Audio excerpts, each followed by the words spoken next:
Hey guys, okay, back for another week. I know it's been a little bit since I've done this last. I was out for a little week. I wasn't feeling well, and then if you follow me on any of my other channels, you know that I also coach boxing, so I had some guys that were going to be fighting, so I had to get them prepared for that.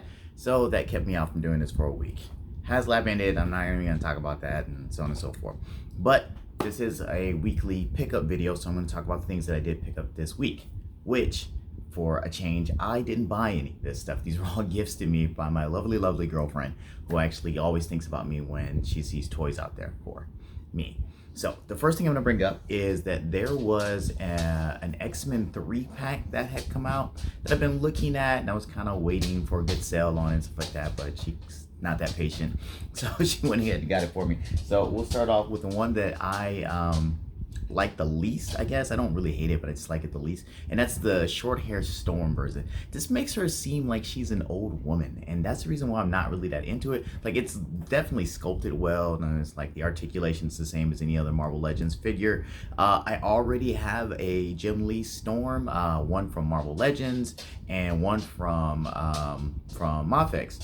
So those are my definitive Storms. So this one is just kind of father. I think I'm gonna swap the head on this one and just make her another X-Men character, but still a good pickup. Other one that I got on here, which is one I actually really needed, was Forge. This is the only Forge that I've actually seen out there. I know there was one that was before, but this one really fits more of the X-Men 97 motif, but it will fit right in my X-Men collection. The Cyber, I feel like he's almost Cable. He's just got a leg and Cable's got an arm, and he's got a headband. But this is also, so I'm really down to a couple of more figures. I need a new Iceman. Mafex is coming out with the Rogue, which eventually next year we'll get that one. I need a Nightcrawler, which I'm on the fence about the one that got released for X-Men 97, even though it's a really, really good one and I kind of want to get that one, but I might wait to see if there's something else that they come out with. But I'm very, very happy that I got Forge, and I'll stick him right next to Storm, since that seems to be his place in the X-Men universe, is right at her side. Next thing that I got, I'm sorry, put you right over here, is Jubilee. Now, it's not my definitive Jubilee, so when Mafex comes out with their own Jubilee, I'm probably going to go for that one. But I was one of the people that didn't really get into collecting Marvel Legends X-Men figures at the very earliest, so the one with her in the shorts and the trench coat, I really, really want, but I'm not able to get that one. It's like the value on it's kind of go up, and I'm not gonna pay scalper prices for it. But this one will fit in the meantime. Like I said, Mafex will probably do one, or Marvel Legends will re-release one. They just re-released a Magic one, which I thought was a new sculpt, and then when it was already on its way to come in, I saw that it was just a reissue of something that would have been issued like a couple of years ago to like Walgreens, and I'm like, God, it's such an old sculpt. I don't need Magic that badly.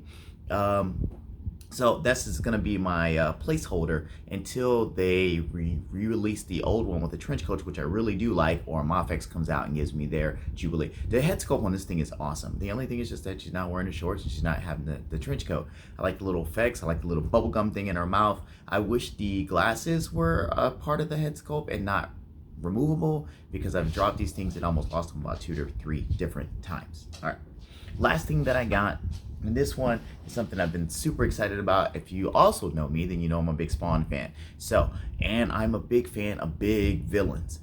You know, I got the Juggernaut, you know, I got Bane, you know, I got Destroyer, stuff like that. Those are big villains. And Monstar, if you've ever seen the set where he sits on my desk with my the Ramen Toys Monstar, not the Super 7 one.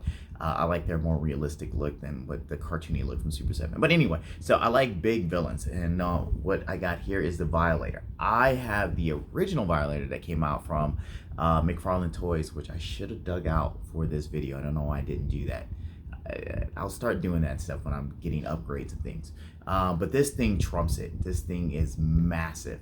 And I know when I got the Juggernaut in, I felt like he was just a big chunk of plastic, but I love his big chunk of plastic self. This thing is probably the most articulate big chunk of plastic that I've ever had.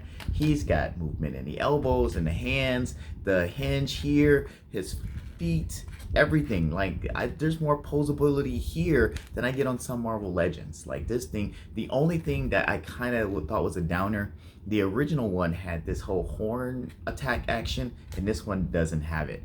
Also, too, the eyes lit up on the, I should have dug out the original one. The original one, the eyes lit up and the mouth articulated, and this one doesn't do that. But I definitely love this particular one, and it is heavy as all hell. It had like 15,000 rubber bands holding it into the box, so that kind of gives you a thought of how big and how heavy and immense this thing is. I really love this. Can't wait to add this to my Spawn collection. I just talked about, oh look, the jaw does hinge. Look at that. I didn't even realize that. But I will tell you that the jaw, the head, does not turn, which is really odd. The jaw articulates, but the head doesn't turn, and the horn doesn't move. Interesting. But everything else, like the thing has a waist crunch, but in waist swivel, but they didn't articulate the head. Oh wait, no, I'm sorry, I didn't turn it hard enough. It's got a little movement, if you count that as movement. A little movement. Okay, so I'll give you that, McFarlane. There's a little bit of articulation there. I didn't give you too much of a hassle. All right, so those were my pickups for this week. I'm in the air about what's going to come out next week. Maybe if I don't get anything in next week, I'll just keep it to a toy topic. I don't really have anything right now. PulseCon, I really went by a week ago, and I feel everybody's already talked that one to death, so I'm not going to talk about PulseCon. I'm very excited about the stuff that's coming out for Secret Wars. Marvel Legends had just announced. I'm very upset I didn't get the Secret Wars Spider-Man. I missed out on it. I got really lazy in getting in my pre-order, so I missed that one. Hopefully I can find that someplace else and I don't have FOMO and spend extra money on it going forward. All right, but that's all I got for this week. You guys take care.